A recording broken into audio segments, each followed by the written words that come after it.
So hello dear student, কেমন আছো? I hope প্রত্যেকে শুধু ভালো নয় ভীষণ ভালো আছো। স্ক্রিনের উপর একটা প্রশ্ন দেখা যাচ্ছে, তাই না? প্রশ্নটা কি বলা আছে দেখো, if cot theta equal to 4/3, cot theta এর ভ্যালু বলে দেয়া রয়েছে কত? 4/3। আর কি বলা হয়েছে, then find the value of sine theta.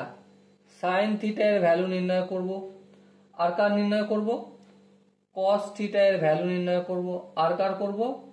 Cosec theta.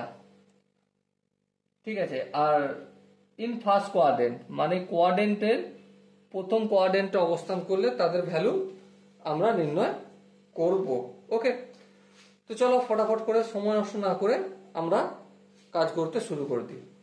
আচ্ছা, আমরা একটা কথা জানি কি, যে কট স্কয়ার থিটা, আচ্ছা এখানে কট থিটা রয়েছে, থিটা চিহ্ন দিতে ভুলে গেছি। আচ্ছা, কট square theta cosec square theta minus কট স্কয়ার থিটা ইকুয়াল টু 1 হয়। হ্যাঁ হয়। আচ্ছা, কোসেক স্কয়ার থিটা যেমন আছে তেমন রেখে দিলাম। 1টা সমান অপরের দিকে আনলে -1 equal to caught square theta হয়। হ্যাঁ ঠিক।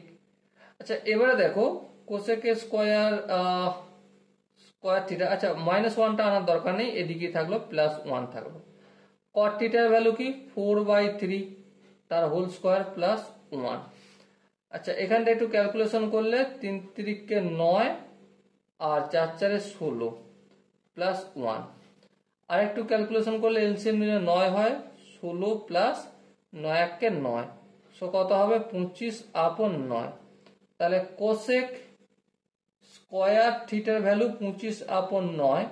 তাহলে কোসেক থিটা এর ভ্যালু কত হচ্ছে? অবভিয়াসলি 25/9 আন্ডাররুট হবে। ঠিক আছে, যেহেতু ফার্স্ট কোয়াড্রেন্টে বলছে তাই আমি প্লাস চিহ্ন ধরে নিয়ে আগে বাড়ছি। তাহলে 25/9 রুটের বাইরে আসলে কি হয়ে যায়? 5/3। তাহলে কসেক থিটার ভ্যালু আমরা পেয়ে গেলাম। তাহলে এখান থেকে আমরা অটোমেটিক্যালি সাইন থিটার ভ্যালু পেয়ে যাব। কত হবে? 3/5 উল্টে যাবে, তাই না? কারণ সাইন থিটা মানে কি? 1/cosec। আচ্ছা, সাইন থিটা পেলাম, কসেক থিটা পেলাম, আর কার বাকি আছে? Cos theta. আচ্ছা, কস থিটার মানে কি? Cos theta equal two √1 minus sine square theta হয়।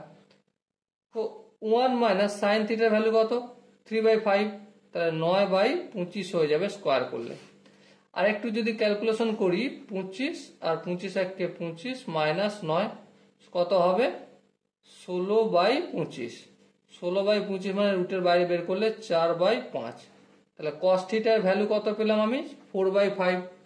সাইন থিটার ভ্যালু কত পেলাম? 3/5। আর কসেক থিটার ভ্যালু হচ্ছে আমার 5/3। ওকে, আই হোপ প্রত্যেকে এই কোশ্চেনের কনসেপ্টটা বুঝতে পেরেছো। যদি কোনো জায়গায় কনসেপ্ট বুঝতে অসুবিধা থাকে, কনফিউশন থাকে, কি করতে হবে? কমেন্ট সেশন রয়েছে, কমেন্টে অবশ্যই জানাতে হবে। আর দেখা হচ্ছে নেক্সট সেশনে। ততক্ষণ পর্যন্ত ভালো থেকো, সুস্থ থেকো এবং জয় হিন্দ।